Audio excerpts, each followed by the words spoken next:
नमस्कार, आप देख रहे हैं इंडिया स्पीक डेली और मैं हूं आपके साथ मिंटू झा। राम मंदिर उद्घाटन के दौरान इंडिया स्पीक डेली पर निग्रहाचार्य का इंटरव्यू किया गया था, यह तो आपको याद होगा। उसी वीडियो में एक जगह निग्रहाचार्य द्वारा शंकराचार्य जी का अपमान किया गया था, जिसको लेकर एक आईएसडीएन रमाकांत कटारे ने जो कहा वह मैं आपको पढ़कर सुनाता हूँ। उन्होंने कहा कि अमरदीप जी ने ये वीडियो निकाल लिया है, यह राम मंदिर उद्घाटन के बाद की चर्चा का है, जिसमें आपके शंकराचार्य के उस आयोजन पर शामिल न होने पर सवाल था। इसमें उन्होंने कहा कि शंकराचार्य के पास तो बहुत शिष्य हैं, उन्हें वह करना था जो वीरभद्र ने दक्ष के साथ किया था, पर नहीं किया क्योंकि वो शंकराचार्य है, निग्रहाचार्य नहीं। अभी हमारे पास तो इतनी शक्ति नहीं है। यह भी शंकराचार्य का अपमान था। इसी वक्तव्य ने मुझे उनके किसी और वीडियो को न देखने के लिए प्रेरित किया था। आपने कहा कि इस लोकतंत्र में यह संभव नहीं है, सरकार लाठियां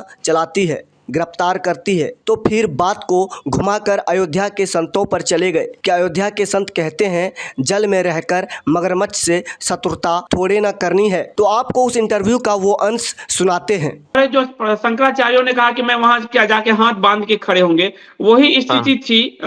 तो इसमें शंकराचार्य जो नहीं गए वो उचित किया अनुचित किया? बहुत सही किए, बल्कि हम तो कहते हैं अर्ध अनुचित किए। उचित यह होता, इन्होंने जो किया वो उचित और अनुचित के मध्य का वहां जाना, और अर्ध अनुचित है वहां नहीं जाना। और उचित क्या होता कि शंकराचार्य जी के पास जितने शिष्य हैं, जो आदित्य वाहिनी से जुड़े हों, पुरी वाले हों, चाहे जो और भी संस्थाओं से जुड़े हों, सभी शिष्यों को एकजुट करते, क्योंकि पुरी के शंकराचार्य यह उद्घोष करते हैं अयोध्या हमारे शासनाधिकार में है, तो वहां पर अपने शिष्यों को लेकर जाते, जैसे वीरभद्र गए थे दक्ष के यज्ञ में, और दक्षम सयज्ञम जहि मद भट्टानाम त्वमग्रणी रुद्र भट्टान सको में, जैसे नरेंद्र मोदी अपने साथ हथियारबंद लोगों को लेकर आया और अयोध्या पर कब्जा करके उसने दिखाया कि हम यही करेंगे, वैसे शंकराचार्य अगर स्वयं को शासकों का शासक मानते हैं, प्रधानमंत्री सुपर ही स्वयं को मानते होंगे, तभी तो कहा कि मैं शासकों का शासक हूं, तो अपने सैनिक लेकर जाते और अयोध्या में उसी प्रकार से वीरभद्र के समान ये धर्म की रक्षा करने के लिए धर्मियों का संहार करते या उनको प्रताड़ित करते और उनको धर्म के अनुसार विवश करते कि तुम इस मर्यादा को मानो क्योंकि हम शासकों के महाराज जी वो तो गोली कांड हो जाता, क्योंकि या तो उनको जेल में लोग डालते, वो तो जानते हैं, वो तो लोकतंत्र में अनुचित हो जाएगा। वो तो ये इसीलिए वो निग्रहाचार्य नहीं है ना, वो शंकराचार्य हैं, इसीलिए वैसा बोल रहे हैं। निग्रहाचार्य अगर वो होते तो वो कर चुके होते। अब मैं निग्रहाचार्य हूं, लेकिन धिक्कार है मुझे भी कि मेरे पास अभी वैसा सामर्थ्य नहीं है। अगर मेरे पास वैसा सामर्थ्य होता तो हम अभी इंटरव्यू नहीं दे रहे होते इस प्रकार से यहाँ बैठकर जंगल में। खैर, जिसके माध्यम से जितना होना है वो तो होगा ही, चाहे वो धर्म के पक्ष में हो चाहे वो अधर्म के पक्ष में हो।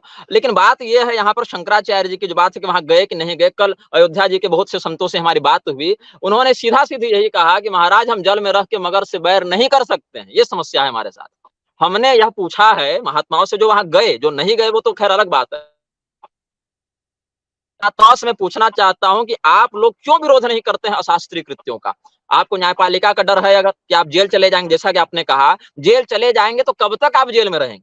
10 साल 20 साल या जब तक शरीर रहेगा तब तक। लेकिन जब शरीर छूटने के बाद आप बड़ी अदालत में जाएंगे, तथा प्रच्छन्न पापानां शास्ता वैवस्वतो यमः, जब यमराज के सामने आपको खड़ा होना पड़ेगा। यदि आप यमराज के अस्तित्व को नहीं मानते हैं, पारलौकिक विधान को नहीं मानते हैं, तब तो आपकी अलग बात है, तब तो आप हिंदू भी नहीं हो सकते।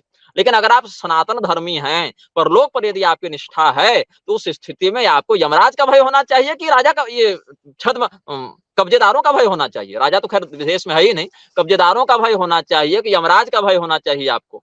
10 साल अपने जीवन को सुरक्षित रखने के लिए 10-10 युगों तक नरक जाने के लिए क्यों तैयार हो? यदि 5 साल की सरकार से तुम इतने डरते हो, तो जो इंद्र आदि देवता एक एक मनवंतर के लिए ब्रह्मांड की गद्दी पर बैठे, उनसे कितना भयभीत होना चाहिए तुमको?